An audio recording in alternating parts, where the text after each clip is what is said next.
नमस्कार, मैं हूं अंकुर और आप देख रहे हैं सत्य हिंदी का न्यूज बुलेटिन। एक नजर अब तक की सुर्खियों पर। क्या इजरायली पीएम नेतन्याहू के घर पर हमले के बाद इजरायल कुछ घबराहट में है? दरअसल अब ईरान ने इजरायल का मजाक उड़ाया है और कहा है कि इजरायली सेना IDF बड़ा हमला करने से डर रही है। ईरानी स्टूडेंट न्यूज नेटवर्क के अनुसार Islamic Revolutionary Guard Corps commander यानी IRGC commander Mohammad Ali Jafari ने कहा है कि इजरायल केस द्वारा ईरान के खिलाफ बड़ा कदम उठाने की संभावना नहीं है, बल्कि वो एक सिंबॉलिक लिमिटेड अटैक कर सकता है।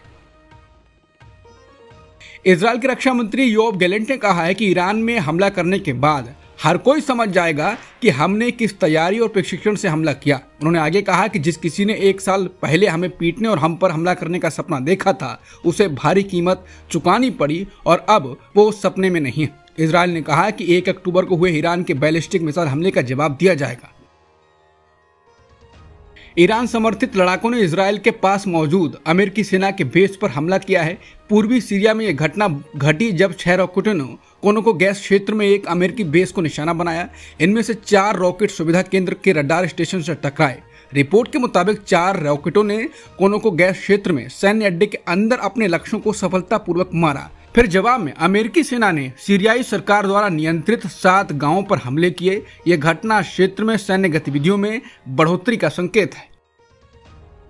रूसी राष्ट्रपति व्लादिमीर पुतिन ने रूसी शहर कजान में ब्रिक्स शिखर सम्मेलन के मौके पर ईरानी राष्ट्रपति मसूद पेजेश्कियान से मुलाकात की।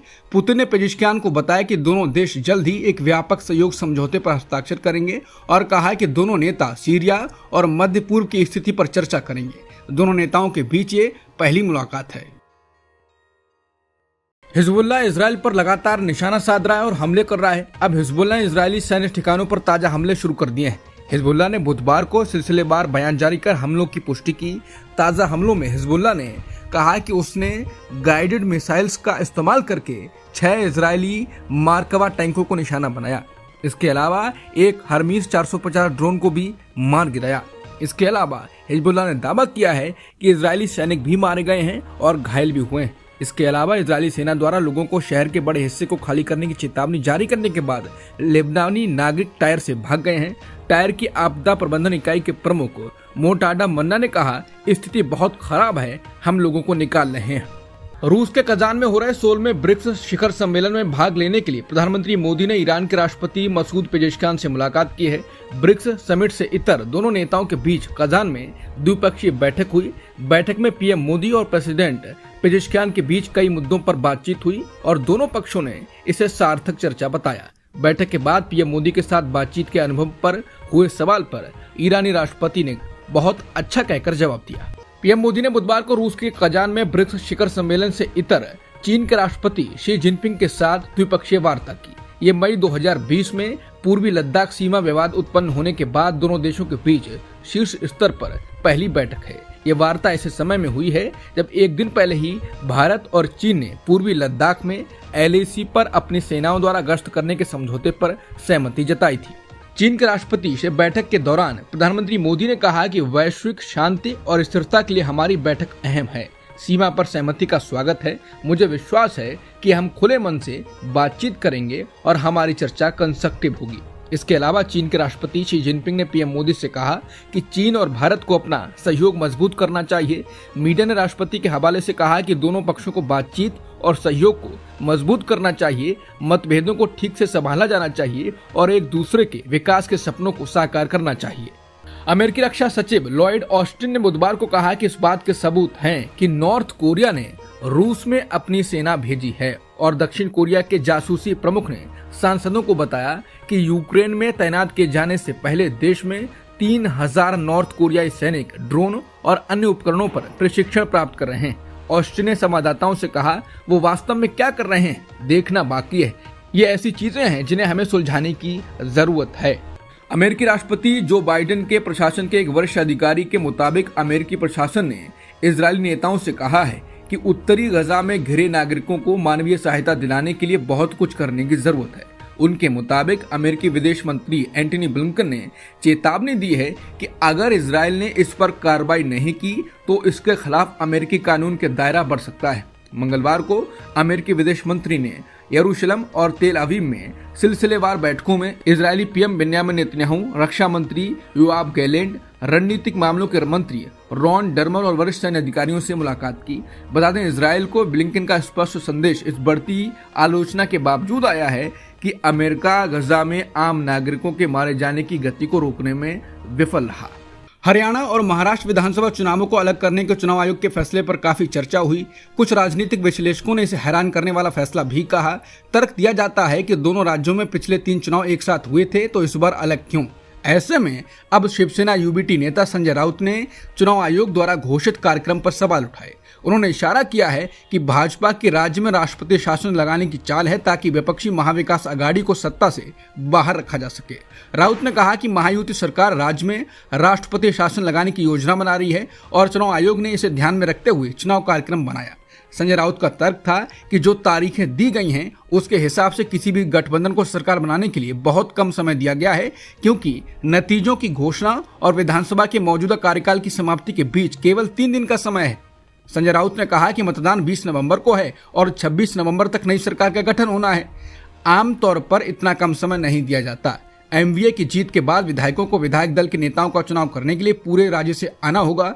महाराष्ट्र एक बड़ा राज्य है और इसमें समय लगेगा। केंद्रीय गृह मंत्री अमित शाह एमवीए सरकार नहीं चाहते हैं। वो 26 नवंबर के तुरंत बाद राष्ट्रपति शासन लागू करना चाहते हैं और इसलिए इतना कम समय दिया गया है। भाजपा पर चुनावों में हेरफेर करने के लिए चुनाव आयोग का उपयोग करने का आरोप लगाते हुए राउत ने दावा किया कि इस मुद्दे पर पिछले सप्ताह एमवीए सहयोगियों यानी कांग्रेस, शिवसेना यूबीटी और एनसीपी एसपी की बैठक में भी चर्चा हुई थी। उन्होंने ये भी दावा किया कि जिन सीटों पर भाजपा चुनाव लड़ रही है वहां एमवीए मतदाताओं के नाम हटाए जा रहे हैं, जबकि फर्जी वोटर्स को जोड़ा जा रहा है। इससे पहले राउत ने तारीखों और चुनावों की घोषणा से पहले प्रचार के लिए सिर्फ 35 दिनों का वक्त देने पर भी सवाल उठाए।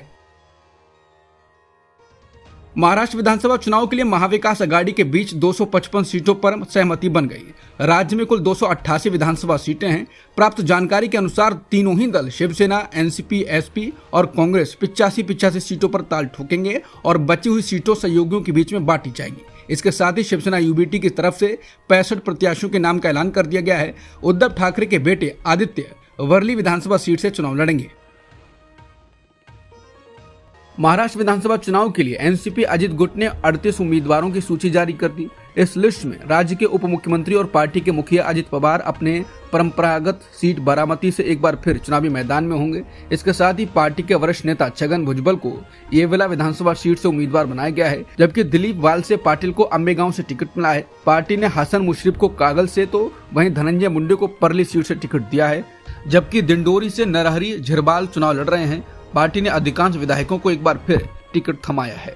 बिहार के अररिया लोकसभा क्षेत्र से भाजपा सांसद प्रदीप सिंह ने मंगलवार को ये कहकर विवाद खड़ा कर दिया कि अगर लोग अररिया में रहना चाहते हैं तो उन्हें हिंदू बनना चाहिए।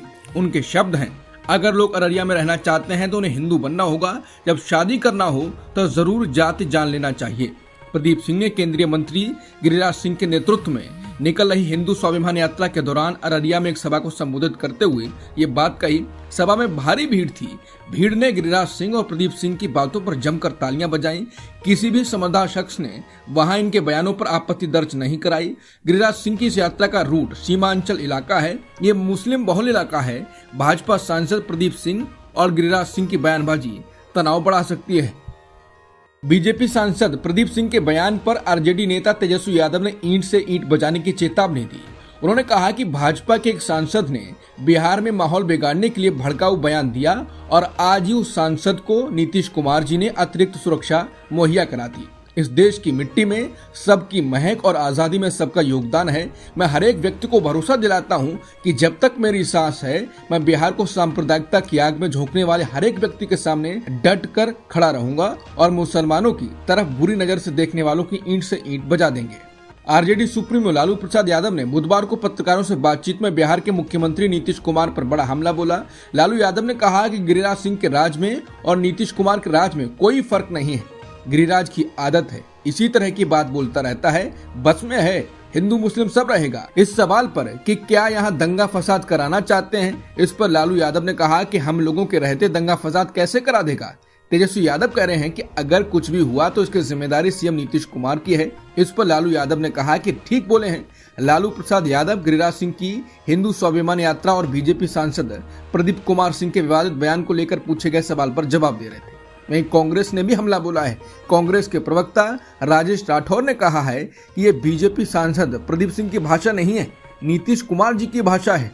यूपी के सीएम योगी आदित्यनाथ ने मंगलवार को संघ प्रमुख मोहन भागवत से मथुरा में मुलाकात की। इस दौरान दोनों नेताओं के बीच करीब 45 मिनट तक बैठक हुई। सियासी दृष्टिकोण से ये मीटिंग बेहद महत्वपूर्ण मानी जा रही है। इसका मुख्य कारण ये है कि यूपी के उपचुनाव में सीएम योगी की प्रतिष्ठा दांव पर है। साथ ही दोनों नेताओं के बीच हाल के दिनों में बड़ी दूरियों को कम करने का भी प्रयास हो रहा है। हालांकि ये स्पष्ट नहीं हो सका है कि बैठक में क्या बातचीत हुई, लेकिन कयास लगाए जा रहे हैं कि उपचुनाव को लेकर चर्चा जरूर हुई होगी। आधिकारिक तौर पर बताया जा रहा है कि सीएम योगी ने संघ प्रमुख मोहन भागवत को प्रयागराज में होने वाले महाकुंभ के लिए निमंत्रण दिया है, लेकिन राजनीति पर करीबी से नजर रखने वालों का मानना है ये निमंत्रण महज औपचारिकता है। कांग्रेस नेता प्रियंका गांधी ने केरल के वायनाड सीट से उपचुनाव के लिए नामांकन पर्चा दाखिल कर दिया। इससे पहले वो एक रोड शो में शामिल हुई। इस दौरान उनके साथ राहुल गांधी और सोनिया गांधी भी मौजूद रहे। नामांकन दाखिल करने के बाद प्रियंका गांधी ने कहा कि वायनाड की जनता उन्हें भरपूर समर्थन देने के लिए तैयार है। वहीं राहुल गांधी ने कहा कि इस उपचुनाव में अगर प्रियंका जीत जाती हैं तो संसद में वायनाड से 2 सांसद होंगे, एक आधिकारिक सांसद होगा और दूसरा अनौपचारिक सांसद। बता दें, लोकसभा चुनाव 2024 में इस सीट से राहुल गांधी को जीत मिली थी। राहुल को वायनाड के साथ साथ उत्तर प्रदेश की रायबरेली सीट पर भी जीत मिली थी। नियमों के मुताबिक वो एक ही क्षेत्र के सांसद हो सकते हैं, इसलिए उन्होंने वायनाड सीट छोड़ दी। 13 नवंबर को यहाँ वोटिंग होनी है। वोटों की गिनती 23 नवंबर को होगी। केरल की वायनाड सीट से चुनाव लड़ रही प्रियंका गांधी ने एक लंबे रोड शो के बाद नामांकन दाखिल किया। वायनाड में रोड शो के दौरान प्रियंका गांधी ने कहा कि मुझे 35 साल हो गए हैं, मैं अलग अलग चुनावों के लिए प्रचार करती रही हूँ। ये पहली बार है जब मैं अपने लिए आपका समर्थन पाने के लिए प्रचार कर रही हूँ। इस मौके पर प्रियंका गांधी ने कहा कि उनके पास राजनीति में 35 साल का अनुभव है, क्योंकि वो 1989 में अपने पिता राजीव गांधी के साथ 17 साल की उम्र में पहली बार चुनाव प्रचार अभियान में शामिल हुई थी। पिछले कई महीनों से जनता महंगाई की मार से परेशान है। आलू, टमाटर और प्याज के साथ दालों के भाव भी काफी बढ़ गए हैं। अब सरकार ने त्योहारी सीजन में महंगाई पर अंकुश लगाने के लिए भारत ब्रांड के तहत साबुत चना और मसूर दाल भी बेचने का फैसला किया है। वो दिल्ली, एनसीआर जैसी जगहों पर रियायती दामों पर पहले ही प्याज बेच रही है। खाद्य व उपभोक्ता मामलों के मंत्री प्रहलाद जोशी ने बुधवार को भारत ब्रांड के दूसरे चरण का शुभारंभ किया। उन्होंने कहा कि साबुत चना 58 रुपए प्रति किलोग्राम और मसूर दाल 89 रुपए प्रति किलोग्राम की दर से बेचा जाएगा। एएनआई न्यूज एजेंसी से जुड़े मामले पर सुनवाई करते हुए दिल्ली हाईकोर्ट ने टिप्पणी की कि किसी समाचार एजेंसी के लिए खुफिया एजेंसी या सरकार की कठपुतली कहे जाने से बुरा कुछ नहीं हो सकता। दिल्ली हाईकोर्ट एएनआई द्वारा विकिपीडिया के खिलाफ दायर 2 करोड़ रुपए के मानहानि मुकदमे में सुनवाई कर रहा था। सुनवाई के दौरान बेंच ने टिप्पणी की कि मुकदमे में दायर शिकायत में एएनआई के खिलाफ बहुत गंभीर आरोप का खुलासा किया गया। किसी समाचार एजेंसी के लिए इससे बुरी बात और कुछ नहीं हो सकती कि उसे खुफिया एजेंसी की कठपुतली या सरकार की कठपुतली कहा जाए। अगर ये सच है तो उसकी विश्वसनीयता खत्म हो जाती है। बेंच ने कहा कि एकल पीठ ने विवादित आदेश पारित करने से पहले बहुत सावधानी बरती थी और मामले में अपना जवाब दाखिल करने के लिए विकिपीडिया को पर्याप्त समय दिया था। हालांकि विकिपीडिया ऐसा करने में विफल रहा। यूपी के मेरठ के होटल हारमनी इन में हुई रेड के बाद बड़ा खुलासा हुआ। यहाँ बीजेपी नेता ने यूपी को थाईलैंड बना दिया था। कसिनो चला रहा था। इस कसिनो में दिल्ली की और विदेशी बार बालाएं गेम खिलाती। वो जाम से लेकर कॉइन तक गैम्बलर को परोसती। जब पुलिस ने होटल का ये सीन देखा तो माहौल देख खुद पुलिस वाले भी चौंक गए। कैसीनो चलाने वाले होटल मालिक भाजपा नेता मेरठ महानगर के पूर्व कोषाध्यक्ष नवीन अरोड़ा हैं। पुलिस ने होटल मालिक और भाजपा के पूर्व महानगर कोषाध्यक्ष नवीन अरोड़ा समेत कुल 8 लोगों को गिरफ्तार किया। ऐसी जानकारी मिली है कि गिरफ्तार हुए लोगों में कुछ लड़कियां भी शामिल हैं। जब पुलिस वहां पहुंची तो अर्धनग्न अवस्था में लड़कियां डांस कर रही थी। इनमें दिल्ली से, मुंबई से आई विदेशी मॉडल्स भी शामिल थीं। सूचना देने वालों ने बताया कि होटल में ग्राहकों की एंट्री फीस 1 लाख रुपए रखी गई थी। पुलिस का कहना है कि बड़ी मात्रा में कॉइन पकड़े गए हैं, जिनकी कीमत लगभग 1.5 करोड़ की बताई जा रही है। हालांकि रवीन अरोड़ा के अलावा कुछ अन्य आरोपी भी भाजपा से जुड़े हैं। इसके बावजूद भाजपा के वरिष्ठ नेताओं और भाजपा जनप्रतिनिधियों ने नवीन अरोड़ा और उनके साथियों से दूरी बनाए रखी है। हालांकि छुटभैया कार्यकर्ता थाने से लेकर कोर्ट के बाहर दिखाई दिए। विकसित भारत का जुमला बोल देने भर से विकास नहीं होता, इससे भारत की समस्याओं का समाधान नहीं होगा। परिपक्व अर्थव्यवस्था में खेतों में काम करने वाले मजदूर वहां से निकलकर बड़े शहरों में जाते हैं, वहां इंफ्रास्ट्रक्चर क्षेत्र में उन्हें काम मिलता है, उन्हें खेत मजदूर के मुकाबले बड़े शहरों में ज्यादा पैसे मिलते हैं और इसे असंगठित क्षेत्र कहा जाता है। लेकिन मोदी राज में उल्टा हुआ, खेत मजदूर बढ़ गए हैं, लोग खेती पर आधारित काम करने को मजबूर हैं, बेशक उन्हें बहुत मामूली आमदनी हो रही है। द प्रिंट ने national bank for agriculture and rural development द्वारा जारी सर्वे के जरिए बताया है कि खेत मजदूर बढ़ गए हैं, वो शहरों का रुख नहीं कर रहे हैं। डेटा से पता चला है कि ग्रामीण और अर्ध शहरी परिवारों का अनुपात जो कृषि पर आधारित था 2016-17 में 48% से बढ़कर 2021-22 में 57% हो गया। दूसरे शब्दों में इन 5 वर्षों में अधिक परिवार खेती पर निर्भर हो गए हैं। ये सवाल उठेगा कि कोरोना काल में ये हुआ था जब कई शहरों से मजदूर गांवों में अपने घरों को लौट गए थे। नाबार्ड ने अपना सर्वे 2 साल बाद या काफी हद तक कोरोना खत्म होने के बाद किया। नाबार्ड सर्वे सितंबर 2022 से शुरू होकर 10 महीनों में किया गया, तब तक लॉकडाउन खत्म हो चुका था। सुप्रीम कोर्ट ने मंगलवार को राष्ट्रीय बाल अधिकार संरक्षण आयोग यानी NCPCR से पूछा कि क्या वो सिर्फ मदरसों को लेकर चिंतित हैं। CJ DY चंद्रचूड़ ने सवाल किया कि क्या NCPCR ने दूसरे धर्मों के संस्थानों के लिए भी यही रुख अपनाया है।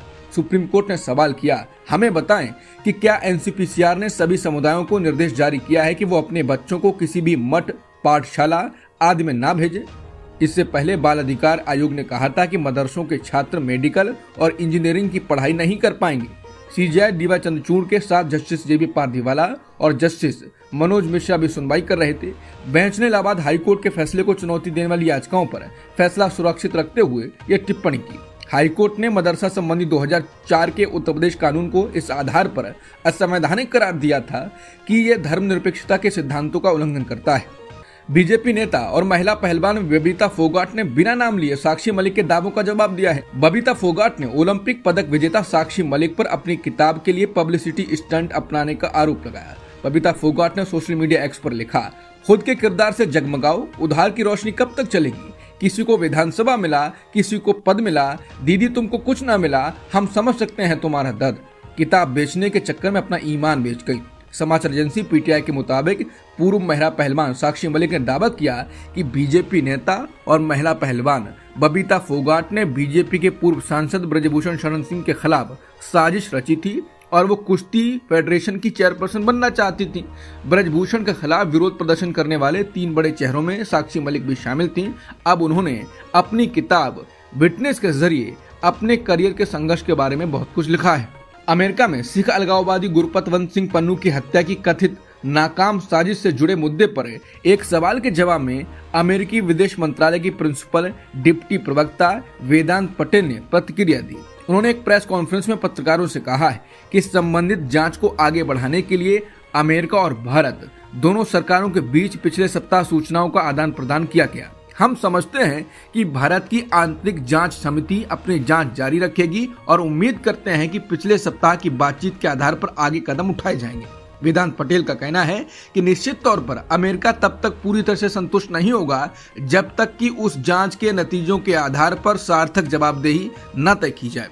ये एक ऐसा मुद्दा है जो जारी है और दोनों देशों में इसकी जांच चल रही है। बता दें, सिख अलगाववादी नेता गुरपतवंत सिंह पन्नू की अमेरिकी धरती पर हत्या कराने की कथित साजिश रचने के अभियुक्त निखिल गुप्ता को चेक रिपब्लिक से अमेरिका लाया जा चुका है। अमेरिकी अधिकारियों के मुताबिक निखिल गुप्ता पर सिख अलगाववादी गुरपतवंत सिंह पन्नू की हत्या करने के लिए सुपारी देने का आरोप है। बांग्लादेश में एक बार फिर से तनाव बढ़ रहा है। इस बार तनाव राष्ट्रपति मोहम्मद शहाबुद्दीन के एक बयान के बाद बढ़ा है और अब उन्हें पद से हटाने की मांग जारी है। न्यूज एजेंसी PTI की रिपोर्ट के अनुसार 22 अक्टूबर को सैकड़ों प्रदर्शनकारियों ने राष्ट्रपति भवन में घुसने की कोशिश की। पुलिस ने उन्हें अंदर घुसने से रोक दिया। इस दौरान पुलिस और प्रदर्शनकारियों के बीच हाथापाई भी हुई। बता दें, पिछले सप्ताह शहाबुद्दीन ने बांग्ला दैनिक अखबार को एक इंटरव्यू दिया था। इस दौरान उन्होंने शेख हसीना को लेकर एक बयान दिया। उन्होंने कहा कि इस बात का कोई दस्तावेजी सबूत नहीं है कि हसीना ने देश छोड़ने से पहले इस्तीफा दे दिया था, जिसके बाद हसीना को लेकर सवाल उठने लगे कि क्या यूनुस सरकार अवैध है। हालांकि राष्ट्रपति के बयान के बाद विरोध हो रहा है और प्रदर्शन करने वालों ने शहाबुद्दीन को हटाने के लिए 7 दिनों का समय दिया है। अमेरिका के पूर्व राष्ट्रपति और रिपब्लिकन पार्टी के उम्मीदवार ट्रंप के चुनाव प्रचार अभियान ने ब्रिटेन की लेबर पार्टी के खिलाफ संघीय चुनाव आयोग में शिकायत दर्ज कराई। इस शिकायत में समाचार पत्रों की रिपोर्टों का हवाला दिया गया है कि लेबर पार्टी से जुड़े लोग हैरिस के लिए प्रचार करने अमेरिका गए हैं। इसमें लेबर पार्टी पर हैरिस बाल्ज के चुनाव अभियान की सहायता के लिए अमेरिकी चुनाव में हस्तक्षेप करने का आरोप लगाया गया है। शिकायत में लेबर और कमला हैरिस के प्रचार अभियान के बीच संपर्क के बारे में मीडिया रिपोर्टों का हवाला देते हुए तर्क दिया गया है कि ये अवैध योगदान जैसा है। बता दें, कमला हैरिस अमेरिका की मौजूदा उपराष्ट्रपति हैं और वो डेमोक्रेटिक पार्टी की तरफ से राष्ट्रपति पद की उम्मीदवार भी हैं। अमेरिकी राष्ट्रपति चुनावों को लेकर ब्रिटेन की लेबर पार्टी पर लगाए गए आरोपों का ब्रिटेन के एक मंत्री ने जवाब दिया। ब्रिटिश सरकार में पर्यावरण मंत्री स्टीव रीड ने बीबीसी के कार्यक्रम में कहा है कि निजी तौर पर जनता के पास ये अधिकार है कि वो अपने पैसे और समय का किस तरह से इस्तेमाल करते हैं। उनका कहना है ये लोगों के ऊपर निर्भर करता है और ये नई बात नहीं है कि किसी देश में एक दल के समर्थक किसी अन्य देश में समान दल के लिए प्रचार करने गए हों। ये दोनों तरफ से होता है और दुनिया के कई देशों में होता है। उन्होंने कहा कि लेकिन इनमें से कोई भी कार्यक्रम लेबर पार्टी का नहीं है। लोग निजी तौर पर ऐसा कर रहे हैं और वो ऐसा करने के लिए आजाद हैं। अब तक की सुर्खियों में इतना ही। बाकी खबरों के लिए बने रहिए सत्यहिंदी.com के साथ।